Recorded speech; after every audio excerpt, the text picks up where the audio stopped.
So the last Nintendo Direct we had was an absolute banger. There was new game announcements from Nintendo, new third-party announcements, and then new IPs that were brought to us as well. It was an absolutely fantastic Nintendo Direct, and a lot of people are still reeling from all the information that we got from that event. Well, now Game Informer's senior editor has come out and said something very interesting, and now a lot of people are wondering what exactly it was he was talking about. And when this statement was made, I thought to myself, you know, I heard something a couple months ago that leads me to believe that I might know what game he's talking about. So what did this Game Informer senior editor say? What has got everyone going up in a tizzy about this? And what could the game potentially be? Sit back, relax, make sure you subscribe to the channel, and let's talk about what dead and buried game Nintendo could be bringing back. Hey, RGT 85. Hey, Sean. Oh my God, it's Stevie Richards!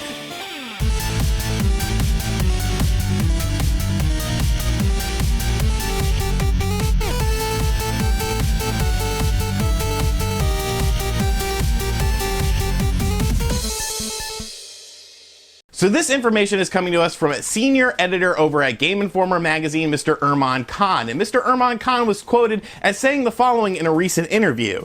"Let me hint at something, I guess. This is the thing I'm going to write up at some point as soon as I get some more sources on it. But there's a game that's thought to be dead that Nintendo's reviving, and it's not one that people would expect. It's very much a title that was dead and buried, very officially canceled. So now a lot of people are buzzing about this. What game could it potentially be? Is it a Nintendo game? Is it a third-party game?" And like I said, I had heard something a couple months ago about a potential game that was being revived by Nintendo and coming to the Nintendo Switch. And we're going to talk about that a little bit later in the video. But first, I want to go over some things about Nintendo themselves, because a lot of people are thinking that this could potentially be a first-party Nintendo game that Mr. Khan is talking about. Now, while personally, I do not think it is a first-party Nintendo game, there are definitely lots of prime candidates, both in series and in canceled games, that it could potentially be, and I think some of them are a bit stronger than others. So I want to go over these first-party Nintendo franchises and games, and then talk about some potential third-party games. So when it comes to first-party Nintendo franchises that are considered to be dead and buried by many gamers,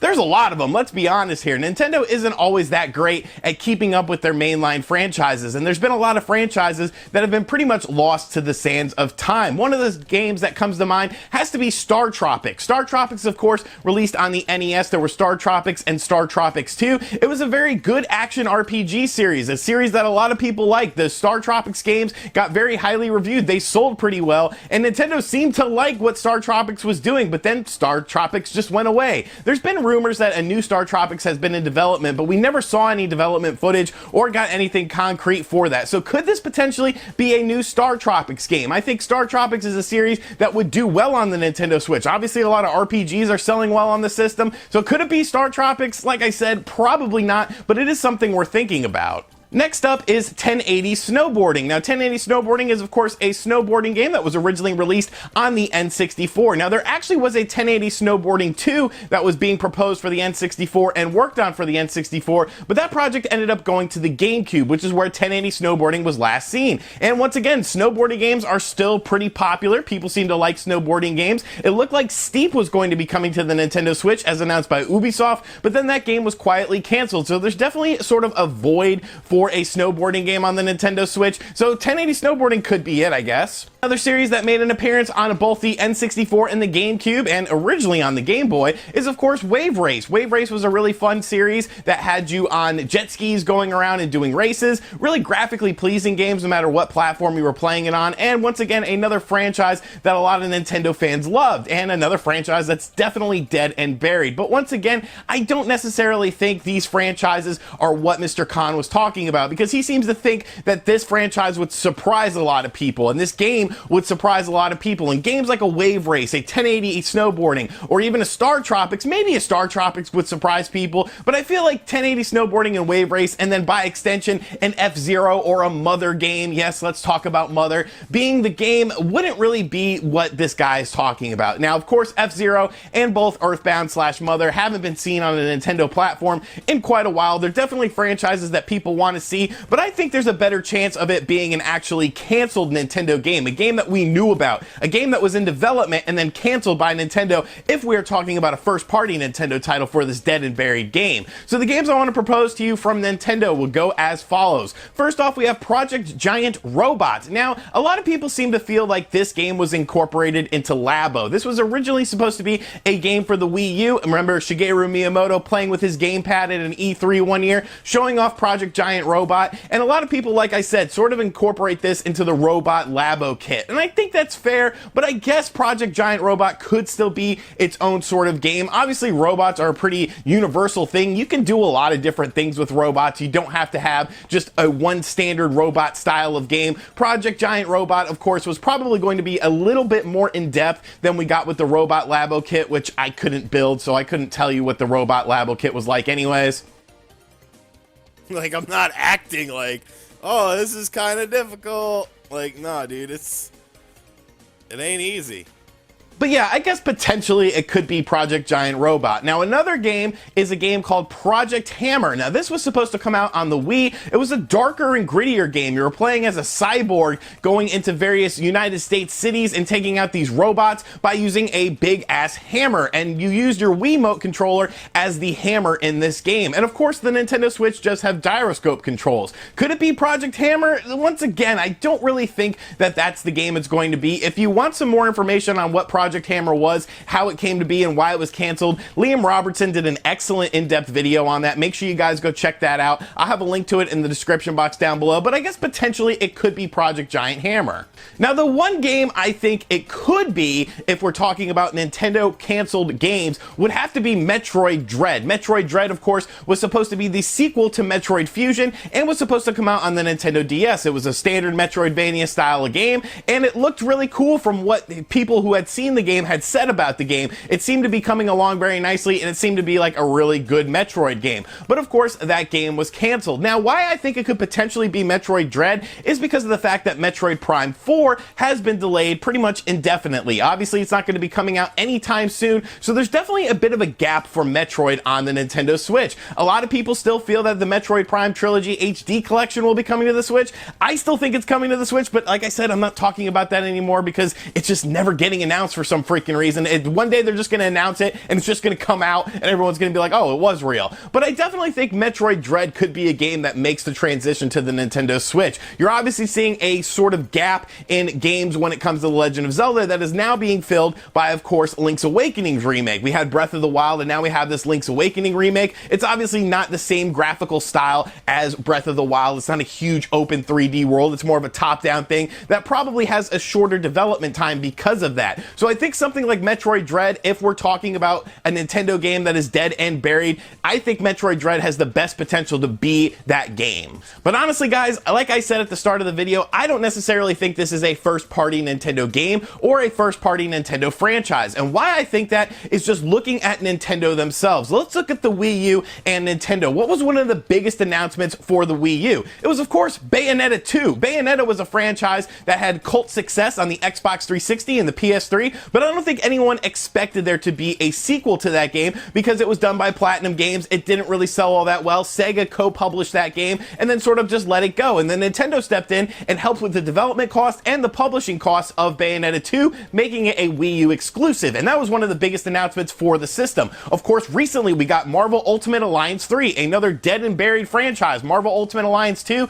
came out, what, like a decade ago? And that was, of course, on the Xbox 360, the PS3, and there was a Marvel Ultimate Alliance on the Wii. But that was once again another franchise that was pretty much thought to be completely dead and buried, as Mr. Khan had said, that is now being brought to the Nintendo Switch as an exclusive. So Nintendo obviously likes to do these co-developed and co-published games when it comes to third-party games, making them exclusives and getting some of the burden of the investment off of the main companies involved. And it usually sells very well on whatever platform it comes out on. And of course, Bayonetta 2 got re-released on the Nintendo Switch and sold well once again. The first game I want to talk about is Star Star Wars 1313. Now, I don't necessarily think it is Star Wars 1313, but you could definitely make a case for it, because when you look at the development time of this game was being developed in 2011, 2012, and it was sort of going along on a decent route. Now, with the PS5 and the Xbox One successor on the horizon, obviously a game like Star Wars 1313 probably wouldn't be making the jump to that. Of course, Disney and EA pretty much have the Star Wars license under scrutiny, and you can't really do anything with it. But you gotta remember, EA is starting to dip their toes a bit more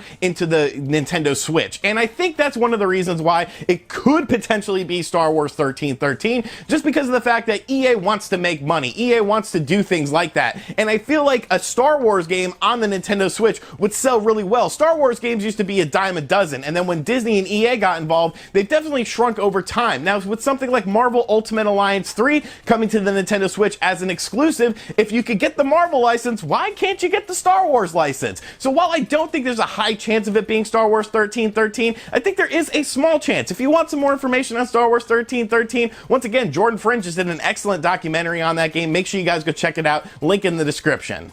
But as I tweeted about on social media, the next two games are more than likely what this game is going to be. One of them is kind of in left field, but you're going to have to follow me on this because I'm going to make a good case on it. And the other game is kind of in left field as well, but once again, you can make a really good case for it. The first game, Scalebound. I know, Microsoft, blah! No, listen to me on this, okay? Microsoft had Scalebound and canceled Scalebound. Scalebound was being done by Platinum Games. Who has a really good working relationship with Platinum Games right now? Anyone? Anyone? Astral Chain, Bayonetta 2, Bayonetta 3 coming out. It's Platinum Games. Like, we've done things like this before. We did something like this with Bayonetta 2. Why can't it be done with Scalebound again? Microsoft and Nintendo have a decent working relationship. Scalebound is never going to come out on the Xbox One. Microsoft is already thinking about the next generation. Scalebound already has the groundwork laid down for it. Is it going to have a different name than Scalebound? Maybe. Maybe Microsoft will want to protect that Scalebound name. But I definitely think there's a very good chance that this game that's being hinted at is Scalebound, because it just makes sense. Nintendo has done this with Platinum Games before. Nintendo and Platinum Games work really well together. So why can't it be Scalebound? I don't think that the whole Microsoft thing has any bearing on this situation. It was Platinum's game. It was just an Xbox One exclusive that Microsoft was helping, and then Microsoft pulled the plug on it. So if you have a game that's just sitting there, why not do something with it? I don't think it was a quality issue. I just think Microsoft was being Microsoft. You got to remember, they canceled Scalebound, but they released Crackdown 3. Ooh, that was a cheap shot. That was a cheap shot. But yeah, I honestly feel like it could definitely be Scalebound. And the other game, Mega Man Legends 3. Now, Mega Man Legends 3, once again, was a game that was announced. It was announced for the 3DS. People saw the game. People played the game. And then Capcom pulled the plug on it. But why did Capcom pull the plug on it? Because nobody really cared about Mega Man in that time frame. The sales success of Mega Man 11 and the vocal support, and of course, just the support of the Mega Man franchise in general, because of things like Smash Brothers, really have helped bring back Mega Man. So Mega Man Legends 3 was in development for the Nintendo 3DS. Capcom and Nintendo have been doing pretty decent with this generation of games. You're seeing Resident Evil games, you're seeing Monster Hunter games on the Nintendo Switch. Capcom is definitely ramping up production on what they're bringing to the Nintendo Switch. So why can't it be Mega Man Legends 3? Why can't it be something like Scalebound? If Nintendo is, taking on the burden of some of these costs, these games are thought to be dead and buried. But maybe they're not. Maybe we're gonna get Scalebound. Maybe we're gonna get Mega Man Legends 3. Honestly, I've been hearing a lot of crazy stuff when it comes to this. I definitely don't necessarily think it's a Nintendo game. I definitely think it's a third-party game. But if it's a game like Scalebound or it's a game like Mega Man Legends 3, don't necessarily be surprised, because you tune into RGT 85 and you get some of the inside information. But like I said, I'm not saying any of this is 100% concrete. This is just based on things that I've heard, based on things I've been told over the past several months, and just looking at the information provided, things that I think make sense. But let me know what you think about this situation in the comment section down below. Do you think it's a first-party Nintendo franchise? Do you think it's one of the Nintendo first-party games we talked about? Or do you think that it is a third-party game? And as always, thank you for checking out this video. If you're new to the channel, make sure you subscribe and turn on notifications. And as always, I'll catch you guys on the next video. Later.